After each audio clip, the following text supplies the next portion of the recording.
Hello everyone, this is Kerry Anderson. Hope you all doing well. In today's video, I'll be talking about causes of acute hyperglycemia. So, if you like the video related to my health, my way will like to request you all. Please do subscribe the channel, hit the bell icon, and give thumbs up so that I will come up with more and more videos with lots and lots of information. So here we begin. Let's go. Causes of acute hyperglycemia. All up to 1/3 of acute stroke patients have either diagnosed or newly diagnosed diabetes. Probably a major proportion of patients have stress hyperglycemia mediated partly by the release of cortisol or norepinephrine. It is also manifestation of relative insulin deficiency, which is associated with increased lipolysis. Even in non-diabetic patient, stress hyperglycemia may be a marker of deficient glucose regulation in individuals with insulin resistance and developing diabetes mellitus. Now, how elevated glucose injures the ischemic brain?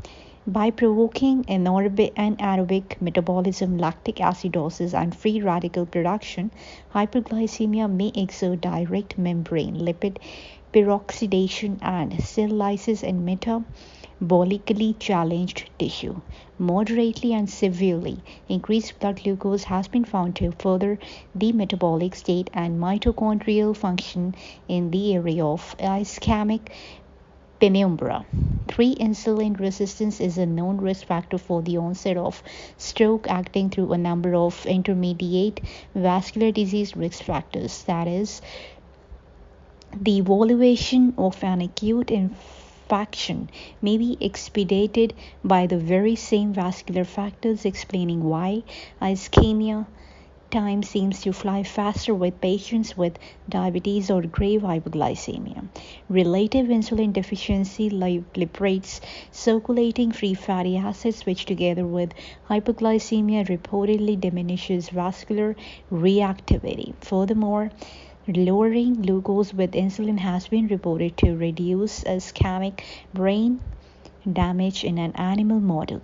The evaluation of an infarction is accompanied by glutamate release mediating repeated waves of spreading depression, another mechanism believed to propagate to necrosis of the penumbral tissue.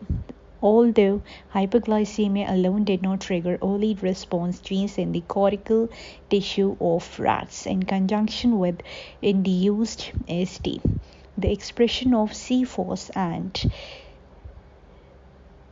you can say the cyclooxygenase were substantially increased. This suggests that elevated glucose may trigger on toward intracellular biochemical cascades also by altering early gene expression in metabolically challenged neurons.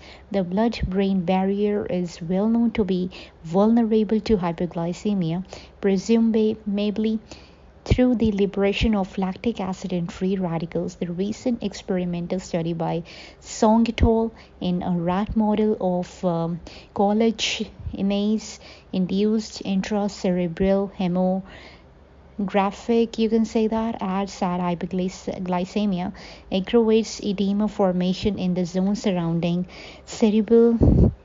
Okay, so the study also documented increased cell death measured by the tunnel staining. It is conceivable that hemorrhages are surrounded by a zone of similarly challenged tissues as infarction or where the availability of glucose influences the metabolic state.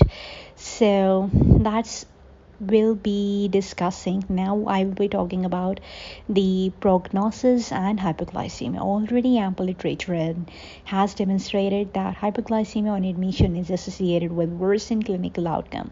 As reviewed in a systematic overview of 33 studies, 12 glycemic control may be indicated also in non-diabetic patients in which stress hyperglycemia was associated with a threefold risk of fatal 30-day outcome and one-fold risk of poor functional outcome as compared with normal glycemic patients. Good glycemic control seems warranted also in Hijack stroke 9, although more clinical information is needed in this area. At least 2 clinical trials have recently been initiated to examine the efficacy of early insulin therapy in acute stroke. So, still, there is no evidence to prove that reversal of hyperglycemia improves the prognosis, as it has been demonstrated to do in acute myocardial infarction and in critically ill post-surgical patients. That's all about the hyperglycemia in this video. I hope you all liked it. I'll definitely come in the next video with my another content. Till then, God bless you. Bye bye and take care.